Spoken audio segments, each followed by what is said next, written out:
Hello friends, I welcome you all to my YouTube channel arts with Akarshit. इस channel में हम humanities के सभी सब्जेक्ट्स को टारगेट करेंगे। पॉलिटिकल साइंस, हिस्ट्री, ज्योग्राफी, सभी सब्जेक्ट्स को यहाँ पर टारगेट किया जाएगा ताकि आपके बोर्ड्स में 99 मार्क्स पूरे के पूरे पक्के हो जाएं। और मैं आपको गारंटी देता हूँ कि अगर आप मेरे साथ कंसिस्टेंटली बने रहेंगे और रिवीजन टाइम टू टाइम करते रहेंगे तो आपके 99 मार्क्स कहीं नहीं जा रहे हैं। मैंने खुद अपनी क्लास 12th में 98% स्कोर किया था। तो यस, अभी जो हम आज चैप्टर पढ़ने जा रहे हैं वो हम एंड ऑफ बायोपोलैरिटी चैप्टर पढ़ने जा रहे हैं, जो आपकी book 1 contemporary world of politics का पार्ट है। तो बायोपोलैरिटी का मतलब क्या होता है? तो बाय का मीनिंग होता है टू, पोलर का मतलब होता है power, means two powers. Now ये टू पावर्स कौन है? तो ये टू पावर्स जो हैं वो है यूएसए एंड यूएसएसआर। खैर, यूएसए तो अभी भी एक ग्रेट पावर है, बट यूएसएसआर जब अपने टाइम में एग्जिस्ट करता था तब ये दोनों बहुत बड़ी पावर्स थी और इन दोनों के बीच में एक लड़ाई भी हुई थी, ये बताने के लिए कि इन दोनों में से सबसे ज़्यादा पावरफुल कौन है। तो अब सिंपल सी बात है ना, जब एक ही एरिया में दो गुंडे होंगे तो दोनों के बीच में लड़ाई तो होगी कि किसका गैंग सबसे ज़्यादा पावरफुल है।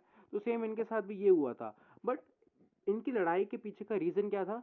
तो इन दोनों की जो आइडियोलॉजीज थी ना वो काफ़ी डिफरेंट थी।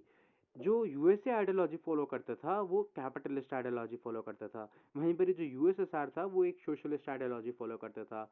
इसी आइडियोलॉजिकल वॉर की वजह से एक एरा हमारे को देखने को मिलता है, जिस एरा का नाम है कोल्ड वॉर एरा। अगर आपको कोल्ड वॉर एरा की वीडियो चाहिए तो आप कमेंट सेक्शन में कमेंट अपना डाल सकते हैं, आपको उसकी वीडियो भी ज़रूर मिल जाएगी।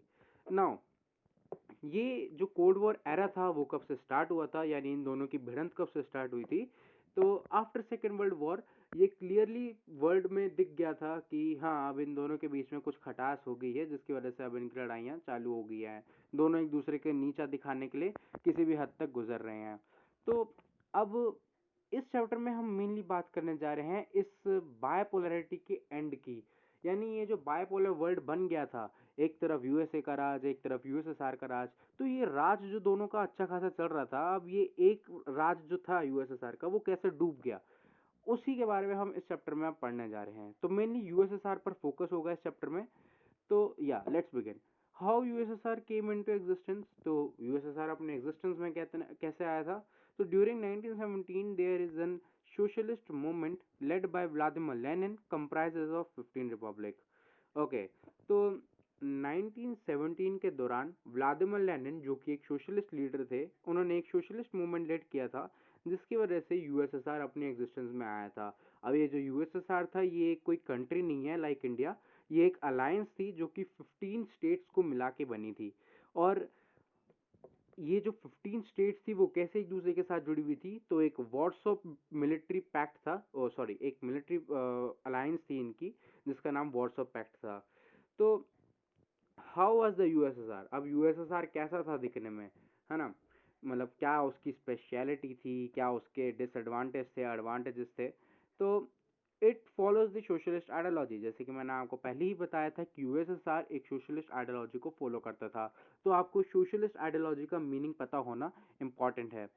तो हाँ, तो जो सोशलिस्ट आइडियोलॉजी होती है वो, उसके अंदर जो गवर्नमेंट होती है ना वो एक सुप्रीम अथॉरिटी होती है। अब आप बोलोगे कि गवर्नमेंट तो सुप्रीम अथॉरिटी होती ही है, चाहे इंडिया में देख लो, कॉन्स्टिट्यूशन के हिसाब से ही सब कुछ चलता है और कॉन्स्टिट्यूशन को फॉलो कराती है गवर्नमेंट। तो हाँ, गवर्नमेंट कराती है, लेकिन इसमें क्या है कि एक्सट्रीमली गवर्नमेंट पे ही हर चीज़ निर्भर है। यानी कि जो एक बेसिक नीड होती है इंसान की, रोटी कपड़ा मकान, वो सब कुछ क्या कौन देख रहा है? इसमें गवर्नमेंट ही देख रही है। तो लाइक जो एम्प्लॉयमेंट है, आपके एसेट्स हैं, इंफ्रास्ट्रक्चर है, जो सभी कुछ है वो गवर्नमेंट का है। यानी कि आपको रोज़गार भी गवर्नमेंट दे रही है, आपको रहने के लिए घर भी गवर्नमेंट दे रही है, आपके इवन पहनने के लिए कपड़े भी गवर्नमेंट दे रही है। एक सिंगल फैक्ट्री ऐसी नहीं है जो कि एक प्राइवेट फैक्ट्री हो, सब कुछ गवर्नमेंट से बिलोंग करता है। ठीक है। तो एक तरीके की काफ़ी, मतलब जब मैंने पहली बार ये चैप्टर पढ़ा था और हमारी क्लास में डिस्कस हो रहा था तो सर ने एक क्वेश्चन मुझसे पूछा था और हम सभी से पूछा था कि सोचो कि एक अच्छी बात नहीं है कि गवर्नमेंट ही आपको रोज़गार दे रही है, गवर्नमेंट ही आपको हर चीज़ प्रोवाइड कर रही है। डे टू डे इंडिया के अंदर जैसे आप रहते हैं तो आपको पता ही होगा कितनी मेहनत से लोग पैसे कमाते हैं और फिर उस पैसे को यूज़ करके वो इन्हीं रोटी कपड़ा मकान को फुलफिल करते हैं।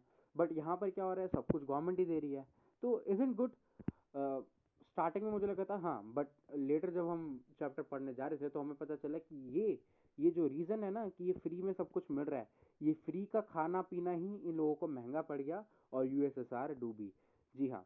तो ये जो सोशलिस्ट आइडियोलॉजी थी, लेटर जो अभी रशिया भी है वो कैपिटलिस्ट आइडियोलॉजी को ही फॉलो करता है, ठीक है।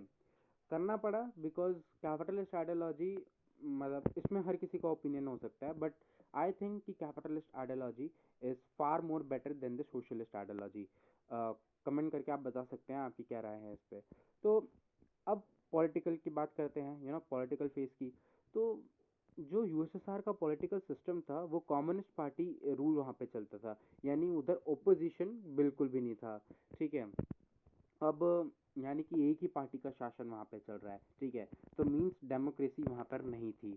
Okay, things it's consequences.